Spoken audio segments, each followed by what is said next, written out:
Do you know how to get ahead of a bank sale? Stay to the end of the video and I'm going to give you some tips and tricks.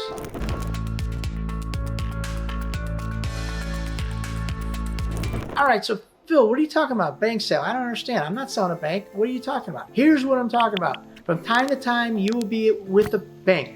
I always recommend a community bank, savings and loan, credit union. And what happens is from time to time, and we always try to go for a small mom and pop bank. What happens when the bank gets sold? Maybe you're at a bank that has 5 or 10 branches and now they're sold to a bigger conglomerate.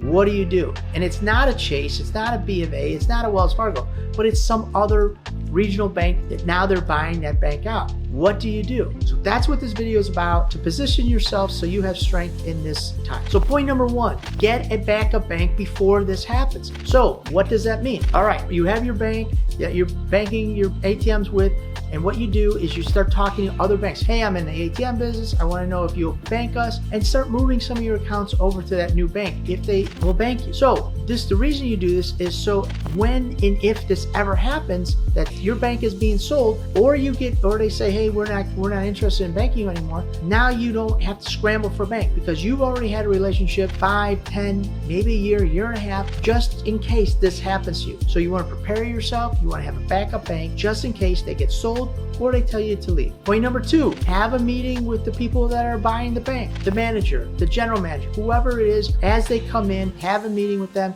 sit down, explain to them what you do, how you've been there for years and years and years, and see if they're going to continue the practice. So this happened to us. The bank, we were there for 15 years. The bank got sold. I had a meeting with the president and the vice president and the new people. I said, this is what we do. I had the branch manager there. They said, yes, we've been with PDQ for years and years. And so then it made a smooth transition. We stayed at the bank, but it was a little scary in the beginning because I didn't know if we were going to lose the bank. But we had a meeting, things worked out, and we stayed at that bank. Point number 3, if you know who's buying the bank, let's say it's Bank A. Now, they're not going to take over your bank for maybe 6 months, maybe 9 months. They have to do their due diligence. They have to go through all this underwriting. They have to make sure everything's on a level. But you got wind of that. So now what you can do is you call that same bank in a different city and say, hey, I want to talk to somebody about opening up an ATM business account. So now you know what the hurdles are. You know what they're going to ask for. Do they do it or do they not? Point number 4.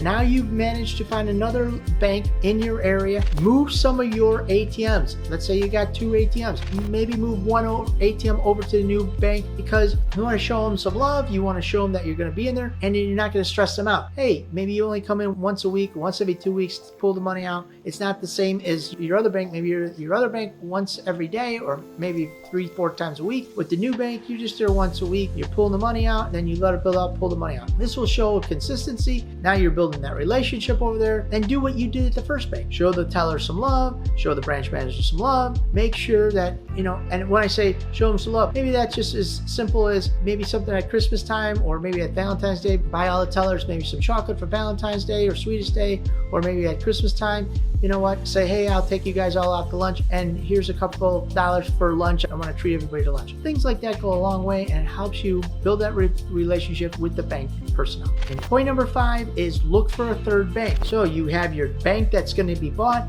you have your backup. You know what, at that time you might want to start looking for a third bank just in case they kick you out. You already have your second backup. So what we want to do is we want to create a safety net. Make sure that you create a safety net so you don't get caught unguarded, that, you know what, they're going to close you down in 30 days or whatever, and you are scrambling for a bank. We want to protect ourselves. Hopefully these tips and tricks will help you guys through that process.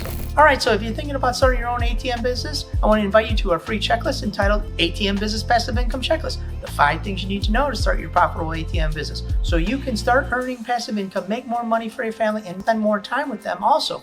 If that sounds like something that's interesting to you, click the link down below and start your ATM journey today. Again, this is Phil from the ATM Mastermind group page, where we buy your freedom at 1 transaction at a time. Thank you guys for making us #1 on YouTube, and I'll see you over at the next ATM Mastermind video.